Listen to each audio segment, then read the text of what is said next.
지난주에 NC소프트가 스로렌 리버티라는 신작 게임을 아마존 게임과 글로벌 퍼블리싱 계약을 체결해서 이 스로렌 리버티가 도대체 어느 정도의 그런 기대감이 있고 과연 성공을 할 수 있을지 좀 궁금해서 한번 찾아봤습니다. NC소프트는 이제 아시듯이 좀 게임 회사이고 이 리니지라는 게임으로 좀 유명한 회사입니다. 2022년 매출은 2조 5,718억, 영업이익 5,190억, 당기순이익은 4,500억 정도 올랐습니다. 3분기 기준 비율은 리니지 M에서 20%, 리니지 2M에서 15%, 리니지 W에서 39%, 온라인 게임에서 14% 정도, 그 다음에 나머지에서 12% 정도로 리니지가 주된 회사라고 보시면 될 것 같습니다. 4분기 기준 모바일 게임 매출은 전분기 대비 13% 감소한 3,810원, 그다음에 이 PC 온라인 게임 매출은 주요 게임들의 대규모 업데이트로 인해서 전분기 대비 7% 증가한 1,044억 정도 매출 나왔습니다. 그래서 TL의 기대감에 대해서 한번 알아봤습니다. TL은 NC소프트의 모든 MMORPG 개발 영역을 집대성한 작품으로서 그러니까 NC소프트로서는 처음으로 콘솔 게임을 진출하는 그런 게임입니다. 그러다 보니까 서구권 노하우가 풍부한 퍼블리셔를 찾는 과정에서 글로벌 빅테크인 아마존의 자회사 아마존 게임즈와 손을 잡았고,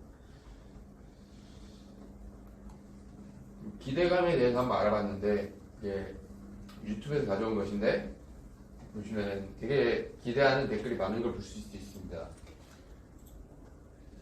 This looks great, can't wait, 뭐 이런 굉장히 좋은 글을 볼 수 있어서 또 좀 이걸 기대하는 게임 사람들이 많고 이 기대에 좀 충족할 수 있는 수준이라면 좀 성공할 수 있는 게임이 될 수 있지 않을까 이렇게 한번 생각해봤습니다. 네, 감사합니다. 먼저 저번에 이제 공시를 보고 그 실적이 굉장히 잘 나와서 골프 업황이 좋았나 확인을 해보고자 했고, 결론부터 말씀드리면은 이제 코로나 수혜를 많이 받아서 골프 산업 자체가 성장했지만 이제 23년에는 성장세가 좀 둔화될 것으로 전망된다고 합니다. 얘네가 뭘 하는 회사냐면 그 대종제 골프장을 운영하는 회사고요. 그 광주랑 전남권 지역에 저는 이제 최대 골프장을 운영하고 있고, 이제 국내에서는 3위 규모의 그런 골프장이라고 할 수 있습니다. 22년 실적으로 이제 매출이 304억인데 영업이익이 177억 정도 되는 회사이고요. 그 매출 비중으로는 이제 골프 입장료가 대부분을 차지해서 골프 업황에 따라서 실적이 많이 이렇게 왔다 갔다 할 것 같습니다. 일단 그 내용을 보자면 골프 산업은 이제 코로나19를 통해서 좀 전성기를 맞이했는데요. 여기 보시면은 이제 20년, 21년에 확 늘어난 걸 볼 수 있고, 그 이후로는 이제 골프가 아무래도 크고 넓은 필드에서 소수만 즐기는 스포츠다 보니까 좀 안전하다는 인식을 이렇게 사람들이 가지게 됐고, 또 이제 그 해외 출국을 잘 못하다 보니까 그 급감한 해외 출국 수요를 이제 흡수하면서 많이 수혜를 받았다고 할 수 있습니다. 그 골프장 이용객 수는 이렇게 수요는 많이 증가한 반면에 골프장 수 자체는 많이 따라가지 못하면서 2년간 초과 수요가 발생했다고 해요. 그래서 이제 22년 까지는 되게 좋았던 모습을 이렇게 보이는데, 하반기 들어서는 골프 시장이 좀 주춤하는 모습을 보였습니다.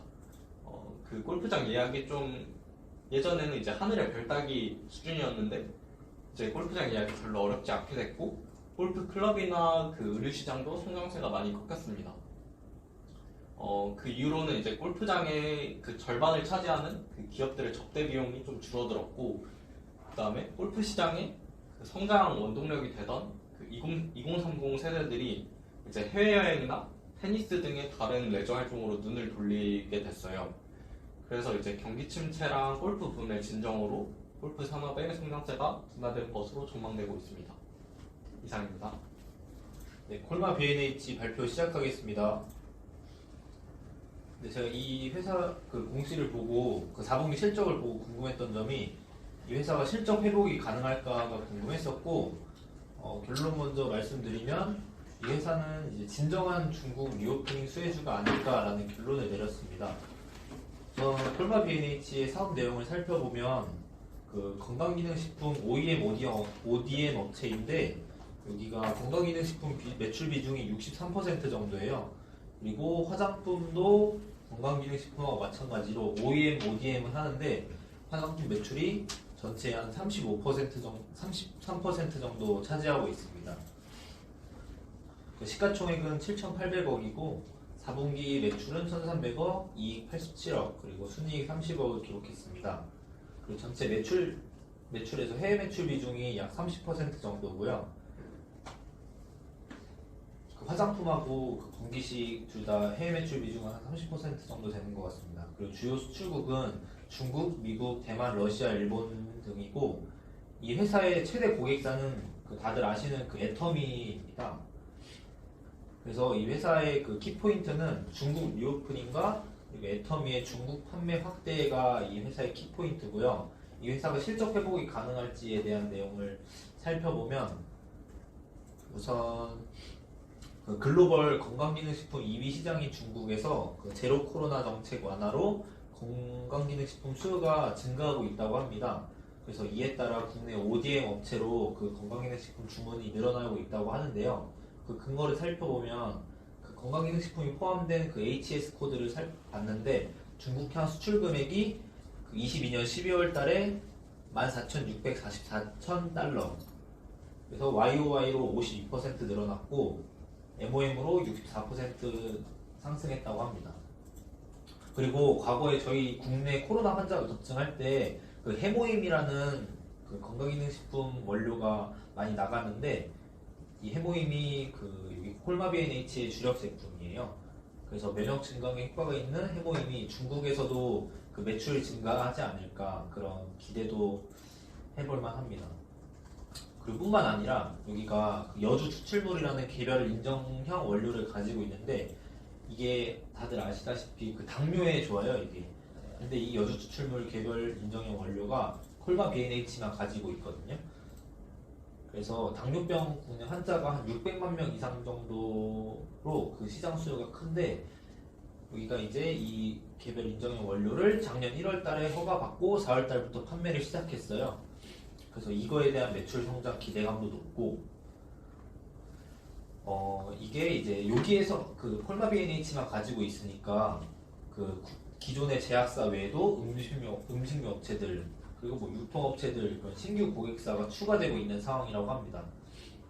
그래서 결론은 이 애터미가 방문 판매 그런 거 대면 영업 많이 하잖아요. 그래서 그런 영업 특성상 중국 리오프닝 수혜를 크게 받을 것이라고 저는 생각했습니다. 네, 이상 발표 마치겠습니다. 제가 오늘 준비한 기업은 로지스몬이라는 코넥스 회사고요. 로지스몬 같은 경우에는 유증을 했는데 5억 정도 했습니다. 5억도 제3자 유증을 했는데 다 내부자한테 했고요. 일단 이 회사가 먼저 뭐 하는 데인지 보면 물류 사업과 EA톡이랑 한다는데 EA톡은 플랫폼에 가까운 것 같았습니다. 그래서 원래는 뭐 모바일 게임 이런 거를 하던 데인데 이거에 이런 인터넷 기술을 바탕으로 이커머스 물류 유통을 좀 인터넷화해서 ICT화해서 해보자 한 걸로 준비를 해서 선정한 것 같은데 보시다시피 뭐 매출은 얼마 안 나오고 돈은 엄청 까먹고 있습니다. 그래서 앞으로 잘 될까 했을 때 제대로 나오는 게 없어서 잘 못 찾아봤는데 이번에도 어쨌든 대주주는 잘 된다고 보고 특수화국민으로부터 계속 돈을 가져오는 거 아닌가 판단했는데 5억 가지고 부족할 것 같고요. 앞으로 잘 될까 했을 때 그건 모르겠지만 지금 살까 했을 때 확실히 사면 안 된다고 생각했습니다. 이상입니다. 감사합니다. 저는 SM에 대해서 한번 발표해 보겠습니다. 최근 SM의 인수전은 어떻게 되어가고 있는지 한번 찾아봤습니다. 몇백만 나오고 있습니다. SM은 엔터하는 회사고요. 매출은 8천억, 영업이익 900억 정도 나오는 회사입니다.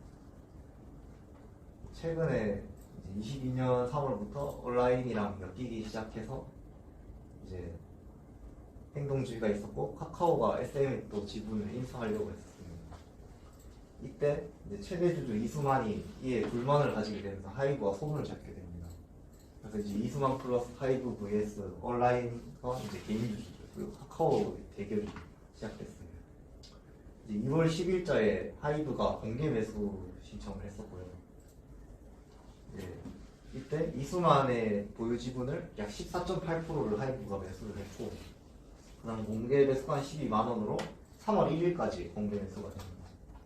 만약 공개 매수가 다 성공을 한다면은 하이브는 39.8%, 이제 이수만 최대 주주였던 이제 이수만 씨는 3.7%로 이 하이브 측이 43%를 가지게 됩니다.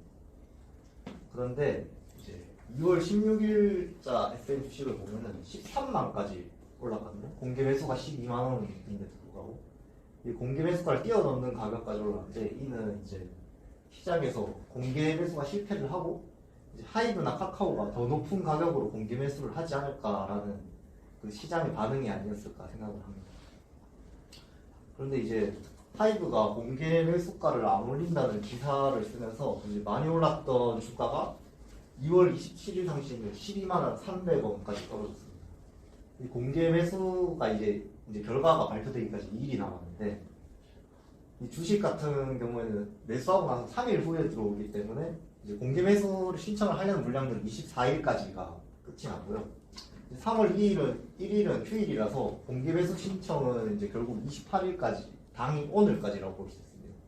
그래서 오늘 뭔가 결과가 나오지 않을까라는 한번 예상을 해봤습니다. 이제 하이브 측은 공개 매수 물량이 이제 적어도 다 매수를 한다고 했고, 이제 오늘 어떤 이제 결과가 있을지 그런 흥미진진한 결과를 한번 지켜볼 만할 것 같습니다. 감사합니다. Call me a